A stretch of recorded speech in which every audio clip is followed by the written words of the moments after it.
ఇది ఆదిత్య హృదయం నుంచి ఓకే. శ్లోకము. బ్రహ్మేశానాచ్యుతేశాయ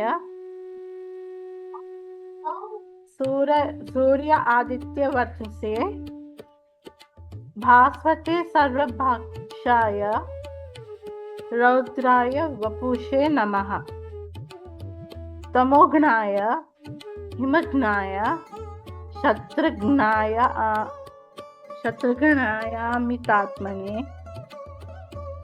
కృతఘ్నాయ దేవాయ జ్యోతిషాం పతయే నమః.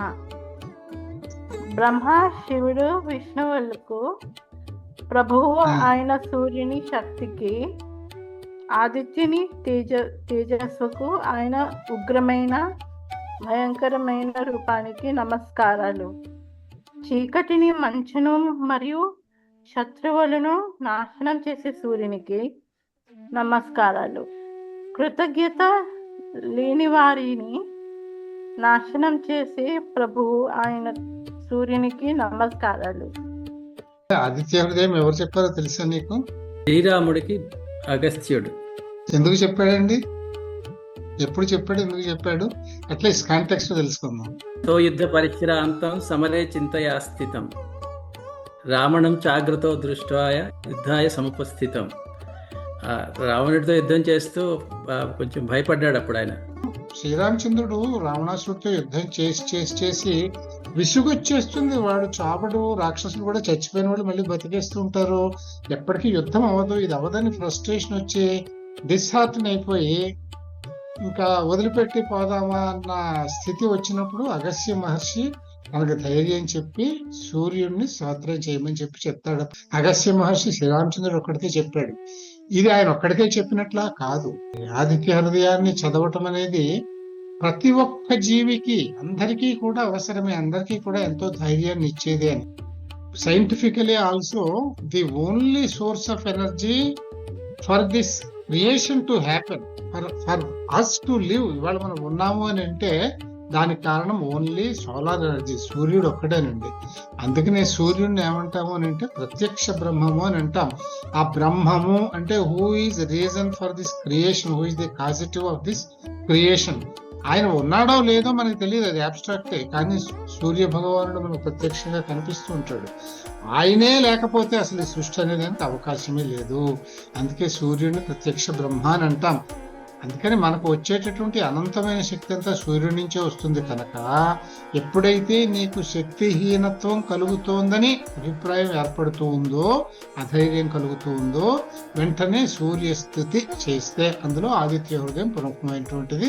అది చదువుకుంటే మీకు మంచి ఆరోగ్యం వస్తుంది, ధైర్యం వస్తుంది, శక్తి వస్తుంది అని చెప్పారు అన్నమాట.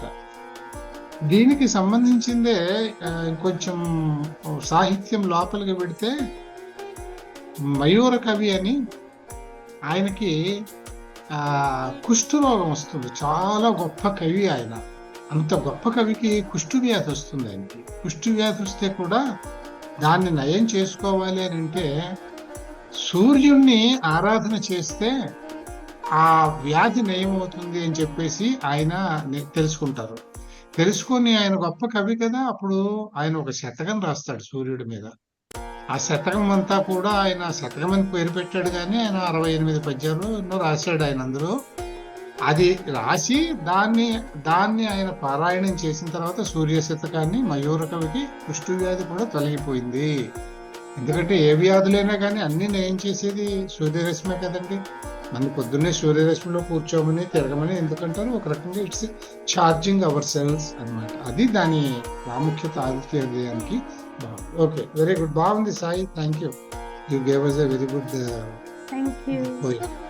ఇప్పుడు నిన్న మనం ఇందులో మొట్టమొదటి శ్లోకం ఒకటి మనం చదువుకున్నాం భర్తృహరి నీతి శతకంలో. సో భర్తృహరి నీతి శతకంలో 2వ శ్లోకం.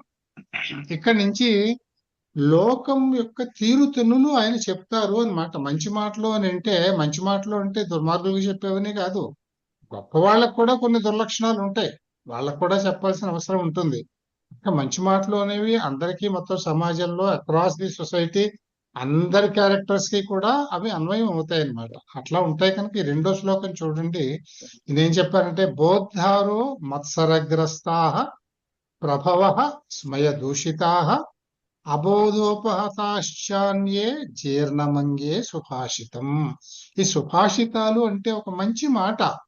హాయిగా బ్రతకాలి అంటే మనం ఎలా ఉండాలి, మనం మోక్షాన్ని సాధించాలి అంటే ఎలాగ ధర్మ ప్రవర్తనతో ఉండాలి అనేటటువంటి మాటలే సుభాషితాలు అంటాం, మంచి మాటలు. ఈ మంచి మాటలు ఎవరు చెప్తారండి? మంచి హృదయంతో సామాజిక సద్భావన ఉన్న వాళ్ళు చెప్తారు ఈ మాటలు. ఈ మాటలు చెప్పినప్పుడు అవి వ్యాప్తి చెందాలి కదండి. వ్యాప్తి చేయాల్సింది ఎవరండి? బోద్ధారః. బోద్ధారులు అని అంటే అర్థం ఏంటంటే తెలివైన వాళ్ళు, అంటే విషయాన్ని అవగాహన చేసుకోగలిగిన వాళ్ళు, విషయాన్ని మరొకరికి వివరించగలిగిన వాళ్ళు. బోద్ధారః, బోధింపగలిగిన వాళ్ళు. వీళ్ళు ఒక ఒక కవి చెప్పినటువంటి లేదో ఒక సామాజిక కర్త చెప్పినటువంటి సుభాషితాన్ని బోధించవలసిన వాళ్ళు అక్రాస్ ది సొసైటీ. బోద్ధారః, జ్ఞానవంతులు, బోధించటంలో విషయాల్ని అర్థం చేసుకోవడంలో అగ్రగణ్యులు. ఇటువంటి వాళ్ళు దే ఆర్ మత్సరగ్రస్తాః. మత్సరము అంటే ఏమిటండి? ఈర్ష్య. అంటే ఇంకొకళ్ళు ఎవరో మంచి మాట చెప్పారు అంటే దాన్ని అర్థం చేసుకుని కూడా నలుగురికి చెప్తే ఆయనకి మంచి పేరు వస్తుందేమో అని వీరికి ఈర్ష్య.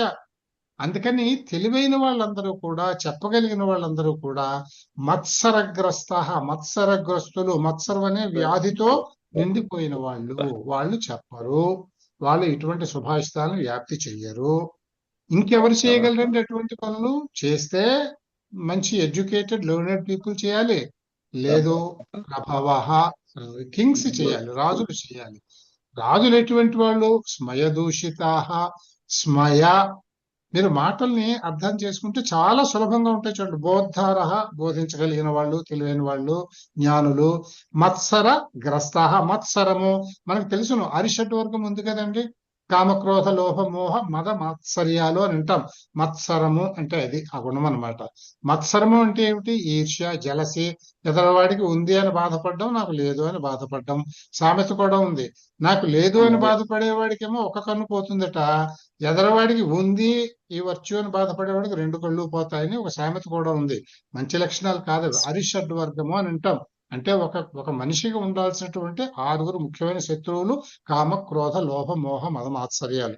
సో ఇది మనకి గ్రస్తమైన వాడు అంటే మనం వ్యాధిగ్రస్తుడు అనే మాట మనం వింటాం కదా, అదే ఈ గ్రస్తము అనే మాట. అంటే మత్సరం అనేటటువంటి ఒక చెడు లక్షణంతో గ్రస్తమైన వాడు, పీడింపబడుతున్నవాడు అని అర్థం అన్నమాట. అలాగే ప్రభవః. ప్రభవః అని అంటే ఏమిటంటే మీకు మెల్లమెల్లగా కొంచెం కొన్ని మాటలు చెప్తాను. ప్రభు అని ఒక మాట ఉంది. ప్రభువు అంటే కింగ్. ప్రభువు అంటాం దాన్ని. ఇది చూడండి, మనం రామః అంటాము, కృష్ణః అంటాము, హరిహి అంటాము. ఇవన్నీ అకారాలు ఇకారాలు. అలాగే ఉకారాంత మాటలు కూడా ఉన్నాయి. గురుహు అని అంటాం కదా, అలాగే ప్రభువు, ఇవి ఉకారాంత మాటలు. వీటికి ద్వివచనం బహువచనం ఎలా ఉంటాయంటే ప్రభువు, ప్రభువు, ప్రభువు అని దీర్ఘం వస్తుంది, అది ద్వివచనం, అంటే ఇద్దరు ప్రభువులు అని. ప్రభవః అది బహువచనం, చాలా మంది ప్రభువులు అని. అంటే ఇక్కడ ప్రభవః అంటే ప్రభు అనే దానికి బహువచన రూపం అన్నమాట. ఇది ప్రభవః అంటే రాజులు వ్యాప్తి చేయగలిగిన సత్తా కలిగిన వాళ్ళు, వ్యాప్తి చేయవలసిన వాళ్ళు. స్మయ దూషితాః. స్మయము అంటే ఏమిటంటే నాకు చెప్పగలరు మీరు? స్మయము అంటే ఆశ్చర్యము ఉంటుంది. ఇక్కడ అర్థం ఏమిటంటే యారగెన్స్, పొగరబోత్తనం. స్మయ దూషితాః అంటే హీజ్ అబ్యూజ్డ్ విత్ యారోగెన్స్. ప్రభువులు they are full of arrogance. వీడేమనుకుంటాడు, వీడెవడో చెప్పాడు, ఇది నేనా వ్యాప్తి చేయాలా వీడు చెప్పిన మాటని అని వీడికి యారోగెన్స్ ఉంటుంది. అంచేత వీడు ఆ సుభాషితాల్ని వ్యాప్తి చెయ్యడు. అంటే సుభాషితాలు చెప్పే ఒక మంచి వ్యక్తి మనోవేదన ఈ విధంగా ఉంటుంది అని. తర్వాత ఇంకా అబోధోపహతాశ్చ అన్యే అంటే అన్యే. ఇక్కడ అబోధోపహతాః అంటే అబోధ ఉపహతాః. అబోధ అంటే అన్నాలెడ్జిబుల్, నాలెడ్జ్ లేని వాళ్ళు, అంటే బోధింపబడని వాళ్ళు.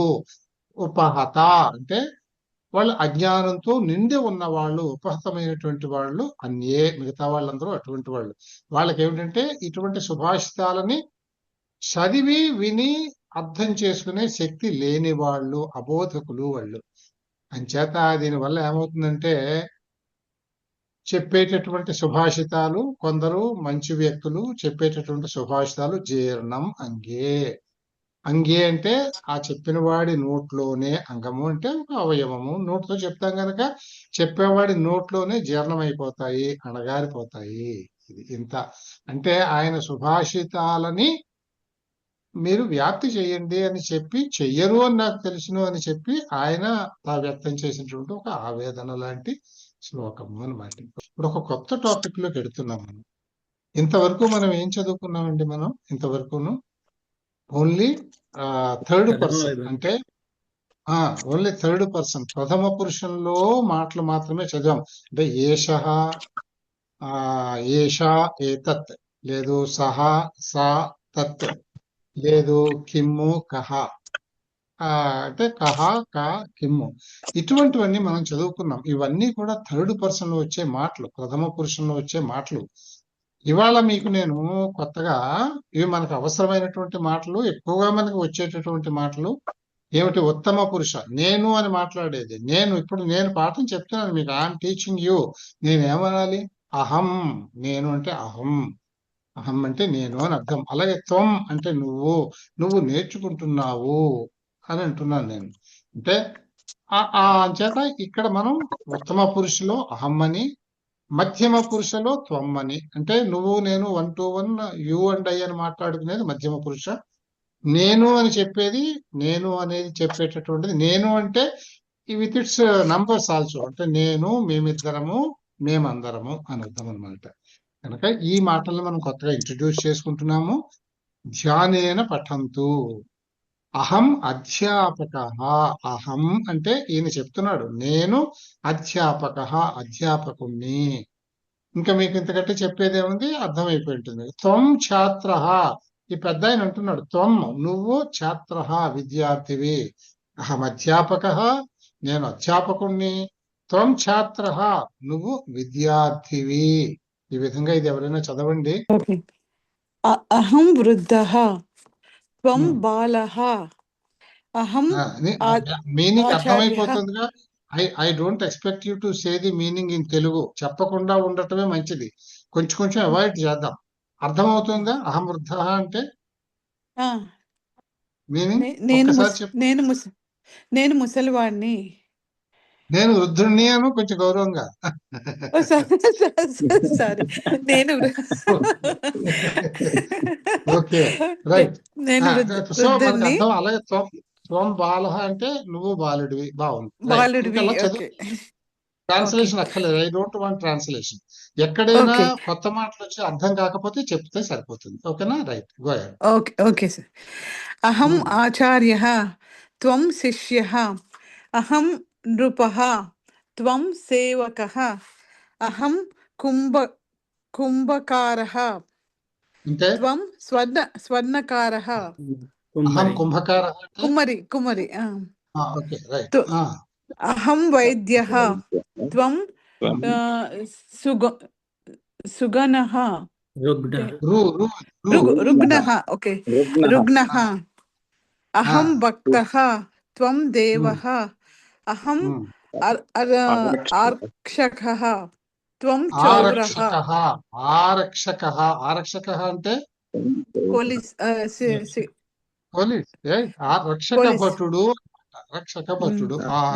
అహం ఆరక్షక. త్వం చౌరః అంటే నువ్వు చోరుడివి.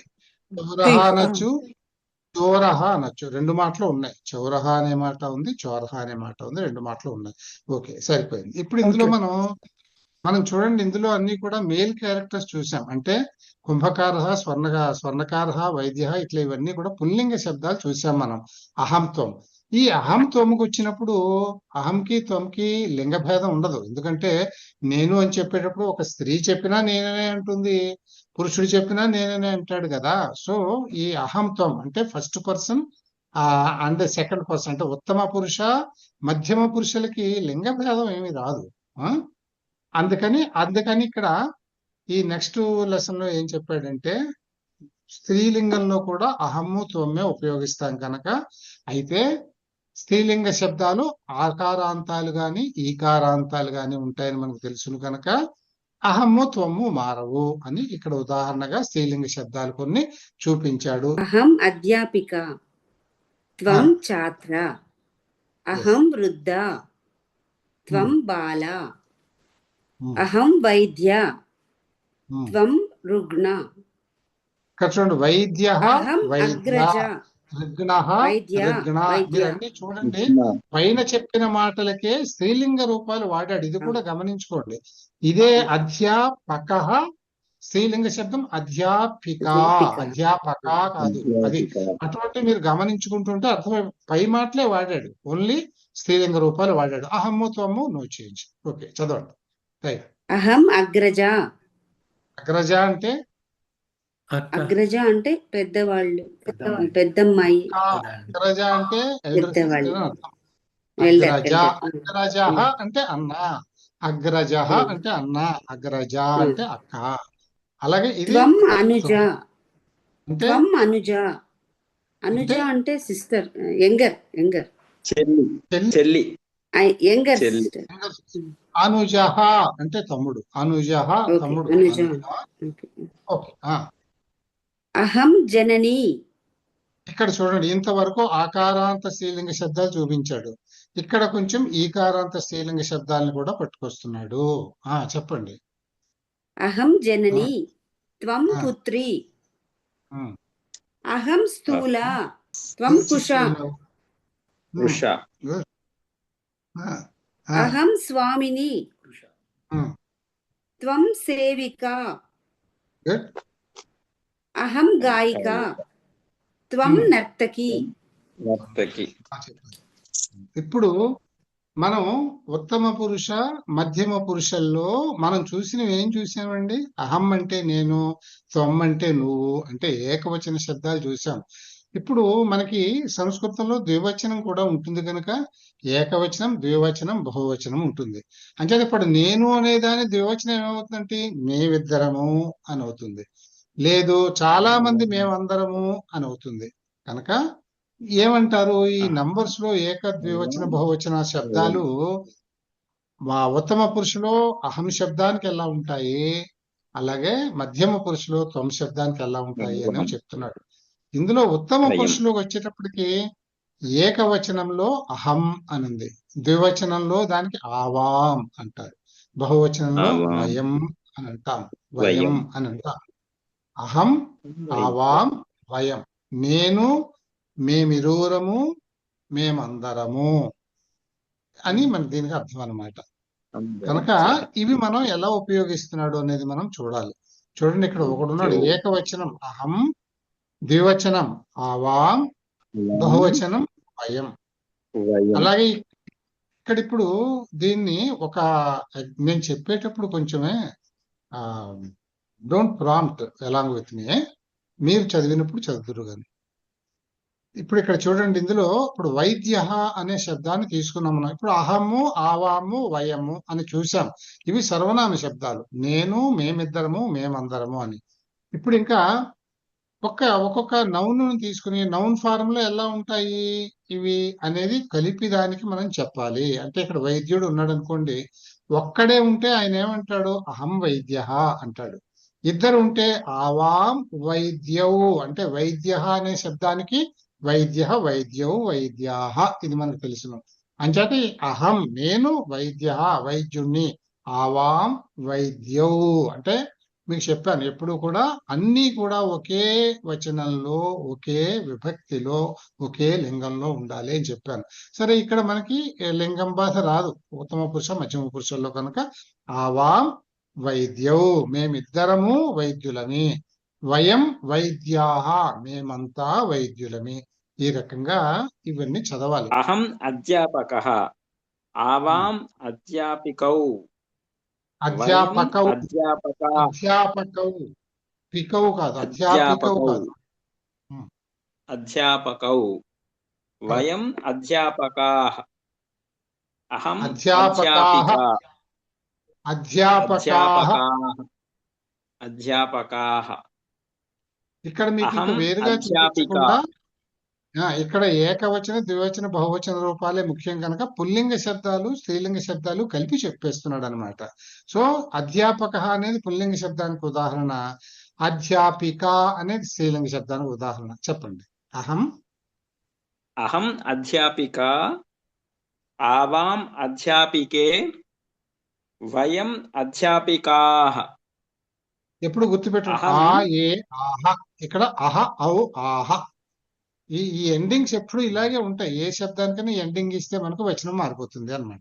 ఎస్, ఇది అహం బాలిక, ఆవాం బాలికే, వయం బాలికాః. అభ్యాసం చూడండి. అహం ఆవాం వయం. ఇక్కడ చూడండి, అహం స్వర్ణకారః, ఆవాం స్వర్ణకారౌ, వయం స్వర్ణకారః. ఇప్పుడు ఎలా పెట్టాలో అర్థమైంది కదా. ఈ స్వర్ణకారౌ అనేది ద్వివచన శబ్దం కనుక దీనికి అహం యొక్క ద్వివచన శబ్దం ఆవాం పెట్టాలి. ఆవాం. అహ అనేది బహువచన శబ్దం కనుక దీనికి వయం అనేటటువంటి బహువచన శబ్దం పెట్టాలి ఉత్తమ పురుషులో. సో అహం ఆవాం వయం, ఈ రకంగా అహం చాలక ఆవాం చాలకౌ వయం. ఇక్కడ ఏం రావాలండి, ఎవరైనా చెప్పండి. వయం చాలక ఇప్పుడు ఒక చిన్న డౌట్ అండి. చెప్పండి. ఇప్పుడు మనం ఒక చోట అవాం అన్న చోట హస్వంతో మకారం ఇచ్చాము, ఇంకో చోట విసర్గ ఇచ్చాము, బిందు. అది తేడా ఉంటుందంటారా అది పదప్రయోగంలో? అంటే ఇప్పుడు అవాం కాదు ఫస్ట్ పాయింట్, ఆవాం. ఆకి దీర్ఘం ఆవాం. ఆవాం. ఇప్పుడు మీ డౌట్ అని చెప్పండి నాకు మళ్ళీ. ఇప్పుడు పైన ఆవాం అని చెప్పి మకారానికి హ్రస్వం ఇచ్చారు, తర్వాత రెండో ఆవాం వైద్య అన్నప్పుడు అక్కడ పైన బిందు ఇచ్చారు. అది అక్కడ రెండు విధాలుగా వాడచ్చా? ఆవాం మకార హ్రస్వంతో కూడా వాడచ్చా? మీకు ఇక్కడ ఒక రూల్ నేను చెప్తాను నేను ఇప్పుడు. అంటే మీ ఉద్దేశం ఇది కదా, ఇక్కడ అహం వైద్య అని అన్నాడు, ఇక్కడ అహం అధ్యాపక అన్నాడు, ఇక్కడ అనుస్వారము బిందు అనకూడదు, దీని అనుస్వారం పెట్టాడు. ఇక్కడ మకార పొల్లు రాశాడు. ఇదే కదా మీ డౌట్? అవునండి. అవునా? ఇక్కడ ఈ చుక్క పెట్టాడు కదా, ఇక్కడ కూడా చుక్క పెట్టచ్చుగా. మకారం ఎందుకు రాయాలి? లేదు ఇక్కడ మకారం ఎందుకు రాయకూడదు అంటే దీనికి రూల్ ఏమిటంటే ఈ మకారంతో ఎండ్ అయ్యేదాని తరువాత ఏమి లెటర్ ఉందో చూడాలి మీరు. ఇప్పుడు వైద్యహాలో ఏముందండి? వకారం ఉంది. వా ఏమిటండి? వా అనే లెటర్ ఏమిటి? వర్ణం ఏంటది? హల్. అది కాన్సనెంట్ కదా, హల్లు. ఇక్కడ ఇది ఏమిటండి? ఇది ఆ అనేటటువంటిది ఏమిటండి? అచ్చు. ఎప్పుడు కూడా ఈ శబ్దం తర్వాత అచ్చు ఉంటే ఇక్కడ పొల్లు రాయాలి. ఇక్కడ అనుస్వారం పెట్టి అహం అని పైన చొక్క పెడితే తప్పు. ఈ తర్వాత పదంలో మొదటి వర్ణం అచ్చు ఉంటే ఇక్కడ పొల్లు అక్షరం హల్లు వాడాల్సి వస్తుంది. ఈ తర్వాత అక్షరం హల్లు ఉంటే దానికి అక్కడ మీరు అనుస్వారం వాడాల్సి వస్తుంది. ఇది ఎప్పుడైనా గాని ఈ ఆవాం అహం వయం ఇవే వచ్చినా చివరిలో మకారం ఉంది కనుక తర్వాతి మాటలో మొదటి అక్షరం హల్లు అయితే కాన్సనెంట్ అయితే ఇక్కడ మీరు ఇది వాడచ్చును. అలాగే తర్వాత మాటలో మొదటి అక్షరం అచ్చు అయినట్లయితే ఇక్కడ మీరు హల్లు వాడాలి, పొల్లు అక్షరం వాడాలి తప్ప అనుస్వారం వాడకూడదు. ఇంకొకటి ఉంది, వాక్యం ఎండింగ్ లో రాయాల్సి వస్తే it should always end with హల్. అక్కడ హల్లే రాయాలి తప్ప వాక్యం ఎండ్ చేసేటప్పుడు అనుస్వారం పెట్టి మకారం ఉన్న దగ్గర అనుస్వారం పెట్టి వాక్యాన్ని ఎండ్ చేయకూడదు. సో ఎక్కడ అనుస్వారం వాడాలి, ఎక్కడ మకార పొల్లు వాడాలి అనే దానికి ఇది మనకి రూల్ అనమాట. ఓకేనా? అహం స్వర్ణకార. ఇక్కడ చూడండి ఈ సా చా ఇవన్నీ కూడా మీకు హల్లులు కనుక ఇక్కడ అహం అనే దానికి ఈ అనుస్వారం వాడేశాడు అనమాట. ఇక్కడ చూడండి, అహం ఉద్యాన పాలక. ఉద్యాన పాలకుడు అంటే గార్డెనర్, తోటమాలి. ఊ అనేది అచ్చు కదా, అందుకని ఇక్కడ అహం చూడండి మకార పళ్ళు వాడాడు. అర్థమైపోయిందిగా ఇప్పుడు మీకు? ఈ ఎక్సర్సైజ్ మీరు చేసేయచ్చు. This is your homework. ఒక ఎక్సర్సైజ్ ఇది ఒకటి. ఇంకివన్నీ చెప్పక్కలేదు. అహం గాయిక, ఆవాం గాయికే. ఇక్కడే ఉండాలండి. ఒక్కటి చెప్పండి, ఇక్కడే ఉండాలి. గాయకాహ. ఇది ఆకారాంతమే కదా, క్యా రాదు. ఈకారాంతం అయితే క్యహ వస్తుంది అనమాట. ఇక్కడ ఈకారాంతం కదా గాయిక, ఆకారాంతం కనుక ఆ ఏ ఆహా. గాయిక గాయికే గాయికాహ. మాస్టర్స్ అయిపోయారు అందరూ, బాగా చాలా మంది ప్రాంప్ట్ చేస్తున్నారు కదా, బాగా చెప్తున్నారు. తర్వాత ఇప్పుడు వెర్బులు నేను మీకు ఏం చెప్పాను? మనం మొట్టమొదటిలో సహ అధ్యాపక అని ఒక మాట చెప్పాను అనుకోండి, మీరు గుర్తు చేసుకుంటే ఒక్కసారి చూడండి. మీరు వెర్బులు లోపిస్తాయే గాని సహ అధ్యాపక అంటే అతడు అధ్యాపకుడై ఉన్నాడు అనే అర్థం. మనం తెలుగు భాషలో అయితే అతడు అధ్యాపకుడు అని అంటాం. అయి ఉన్నాడు అన్నది మనం వెర్బును మాట్లాడడం. వెర్బు లేనిదే సెంటెన్స్ కాదు, వెర్బు ఉంటుంది, మన వాడుకలో లోపిస్తుంది. అతడు అధ్యాపకుడు అంటే ఇంగ్లీష్ లో చెప్పండి, హీ టీచర్ అనం కదా, హీ ఈజ్ టీచర్. ఇంగ్లీష్ లో వెర్బు కనపడుతుంది, మన భాషలో వెర్బు లోపిస్తుంది, లేదని కాదు. అంటే మనం హీ ఈజ్ టీచర్ అంటే సహ అధ్యాపక అస్తి అని ఆటోమేటిక్ గా ఉంటుంది అని మీకు నేను మొదట్లో చెప్పాను. అస్తి మీరు అనకపోయినా ఉంటుంది. అలాగే సా అధ్యాపిక అస్తి, ఎందుకంటే వెర్బు కూడా మీకు లింగభేదం ఉండదు కనుక అదే ఉంటుంది. అవునా? ఇప్పుడు నేను అది ఏది థర్డ్ పర్సన్, సహా ఏషహ అటువంటి వాటిలో. ఇప్పుడు నేను ఉత్తమ పురుషుడు వచ్చాను అనుకోండి, మధ్యమ పురుషుడు వచ్చాను అనుకోండి, అప్పుడు ఏమవుతుంది? ఉత్తమ పురుష మధ్యమ పురుషుల్లో ఆ వెర్బ్స్ ఉండవు, వెర్బ్ ఫార్మ్స్ కూడా మారుతాయి అని చెప్పాను. ఇప్పుడు ఉత్తమ పురుషులో వెర్బ్ ఫార్మ్స్ ఎట్లా ఉంటాయి? ఇప్పుడు అస్తి అనేది అది ప్రథమ పురుషంలో వెర్బ్ ఫార్మ్, అది సహ అధ్యాపక అస్తి. అది నేను అహం అధ్యాపక ఏమనాలి? అస్తి అనకూడదుగా, తేడా వస్తుందిగా. ఉత్తమ పురుషుకి ఏమొస్తుంది? అలాగే మేమిద్దరం ఉన్నప్పుడు ఏమొస్తుంది? మేము చాలా మంది బహువచనంలో చెప్పినప్పుడు ఏమొస్తుంది అనేది ఈ పాఠంలో మనం నేర్చుకుంటున్నాము అన్నమాట. ఇక్కడ దాన్ని ఏమంటామంటే అహం వచ్చినప్పుడు అస్మి అని వస్తుంది. ఇప్పుడు గుర్తు పెట్టుకోండి, మీరు చాలా అడ్వాన్స్ లోకి వెళ్ళిపోతున్నాం మనం, మీరు చాలా ఫాస్ట్ ఉండాలి, చక్కగా హోంవర్క్లు చేయాలి. సహ అధ్యాపక అస్తి, అహం అధ్యాపక అస్మి అని అనాలి. అస్తి అని అనకూడదు, అక్కడ అస్మి అని అనకూడదు. నేను అధ్యాపకుడిని అంటాం కదా, దానికి అహం అధ్యాపక అస్మి. ఇద్దరు ఉన్నప్పుడు ఏమవుతుంది? అక్కడ అస్తి స్థః సంతి. గుర్తుందా మీకు? అదే విధంగా మీకు థర్డ్ పర్సన్ లో పఠతి పఠితః పఠంతి, ఖాదతి ఖాదతః ఖాదంతి, లిఖతి లిఖతః లిఖంతి. అంటే ఈ తహ అంతి అనే ఫార్మ్స్ అక్కడ వస్తాయి అని మనం చూసాం. అలా ఇక్కడే వస్తాయండి. అస్మి స్వహ స్మహ, స్మి స్వహ స్మహ, ఇది గుర్తుపెట్టుకోవాలి. అంటే పఠ్ అనే ధాతు వచ్చింది కూడా చదవడం అయితే పఠామి, పఠావహ, పఠమహ, ఈ విధంగా వస్తాయన్నమాట. సో ఈ తర్వాత వస్తుంది అది. ప్రస్తుతం ఏకవచనంలో మాత్రం, ఏకవచనం ద్వివచన బహువచనాల్లో ఎలా వస్తాయంటే అహం అస్మి, ఆవాం స్వహ, వయం స్మహ, ఇలా చెప్పుకుంటే అహం అస్మి, ఆవాం స్వహ, వయం స్మహ. ఇప్పుడు చూడండి, అహం వైద్య అస్మి, ఆవాం వైద్యౌ స్వహ, వయం వైద్యాః స్మహ అని వచ్చింది. ఇప్పుడు ఎవరు చదువుతారండి? ఇవి అర్థమైపోతుంది మీకు? ఎవరు చదువుతారు? అహం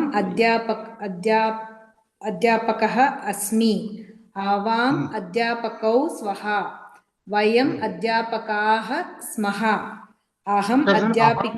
ఆవాం వయం అధ్యాపక అధ్యాపకౌ అధ్యాపకాః, అస్మి స్వహ స్మహ, ఇది గమనించండి. అహం అధ్యాపిక అస్మి, ఆవాం అధ్యాపికే స్వః, వయం అధ్యాపికాః స్మః, అహం బాలికా అస్మి, ఆవాం బాలికే స్వః, వయం బాలికాః స్మః. ఇప్పుడు అహం అస్మి, ఆవాం స్వహ, వయం స్మహ. ఈ రకంగా ఈ ఎక్సర్సైజ్ కూడా మీకు హోంవర్కే. అహం బాలిక అస్మి, ఆవాం బాలికే స్వహ, వయం బాలికాః స్మహ. అహం ఛాత్ర అస్మి, ఆవాం ఇక్కడ ఏం చేయాలి? ఛాత్రకి ఏమొస్తుందండి ఇక్కడ ద్వివచనంలో? ఆవాం ఛాత్రౌ ఛాత్రౌ స్వః, కరెక్ట్. ఇది వయం ఛాత్రాః స్మః. సో ఈ రకంగా ఎక్సర్సైజ్ కూడా చేయండి. తర్వాత కూడా ఇదే ఎక్సర్సైజ్, సేమ్ ఎక్సర్సైజ్. సో ఇంతవరకు మీరు ఈ ఎక్సర్సైజులు చేయగలిగినంత వరకు అభ్యాస, ఇది కూడా అంతే. ఇవి వంట కూడా వాటి మీద ఆధారపడినవే. ఇది తర్వాత వద్దాం మనము. ఇంతవరకు 116 పేజీ వరకు మీరు హోంవర్క్ చేయండి. Thank you very much. Good night and will reunite again on Monday. చక్కగా ఇది చెయ్యండి. ఇక్కడ నుంచి మీకు అర్థమవుతుందిగా, సబ్జెక్ట్ ఎక్స్పాండ్ అయిపోతుంది. Do homework, then only you can follow. చక్కగా వస్తుంది మీకు.